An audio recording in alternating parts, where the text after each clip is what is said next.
Hello and good morning. It is Friday morning. It's a fantastic day. A couple things off the hop here. Happy birthday to my cousin Kylie. Love you. Happy 41. You make it look good. And Captain Kevin Maisie, one of my brothers from the fire hall. Also, it is game day. My Cats take on the Niagara River Hawks tonight. 7:30 at the arena here in town. If you're around, if you're in town, come out and check it out. And one more thing. Just take a look at this beauty.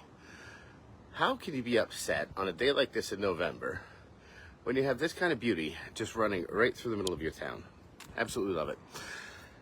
Speaking of beauty, today I was reminded of something that I thought was really important.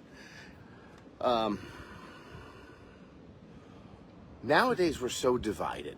We're so kept apart from one another. The advent of television really was the beginning of it. We stopped being communal living people. Back in the day, we got together in pubs, we got together at church. We spent a lot of time giving to each other and doing things to help one another, and we had a real sense of community. But these days, because of having nicer houses and television and lots of things to entertain us in the houses, in our houses, we've become a lot more distant from one another. And I've been a member of a few different service clubs, and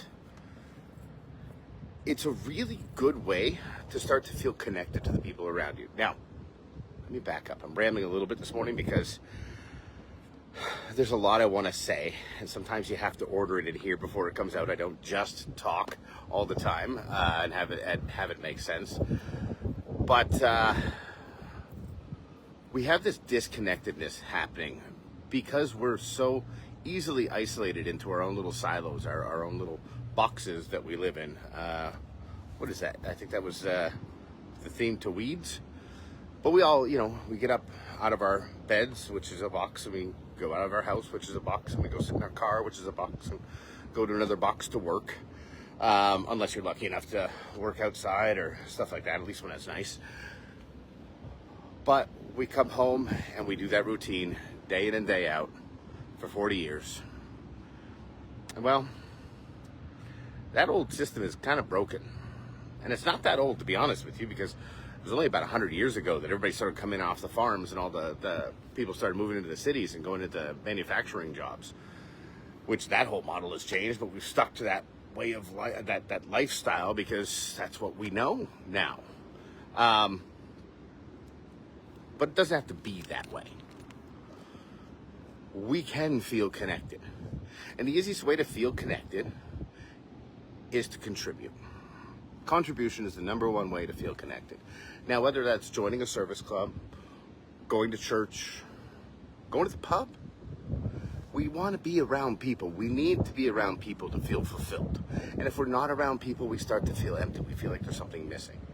And then the other part of connection, that contribution part, we don't have to do extreme examples of contribution for us to be feeling like we've done something in the world.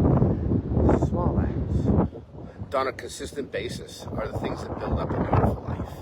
What I mean by that is crossing there, I was walking down the street, there's this old gal about to cross the road.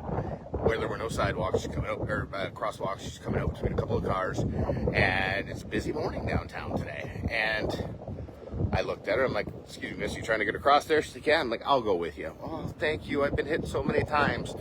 Which, I get it, she's small and old and not crossing in a really safe spot. But just one little thing of walking, she changed my path where I was walking. It was no big deal to me. But those little things add up to big things over time. Holding the door open for somebody, buying somebody a coffee, just saying good morning, how are you? You look fantastic today. Could really change the way somebody looks at the world. And you don't know the ripple effect of that. You have no idea what that person's going through, what they could be going to do that night. And you could make the difference between them going in there with a great attitude and accomplishing something incredible, or going in exhausted and beaten down and downtrodden by the world, because let's face it, the world does like to beat us down sometimes. So as you're going out there today, look for the little places you can contribute. It doesn't have to be massive. Hold the door open for somebody. Smile at somebody. Say hello, good morning, good afternoon, good evening. Hey, you look freaking fabulous. Have a great day. Till tomorrow. Know that I love you. I'll see you soon.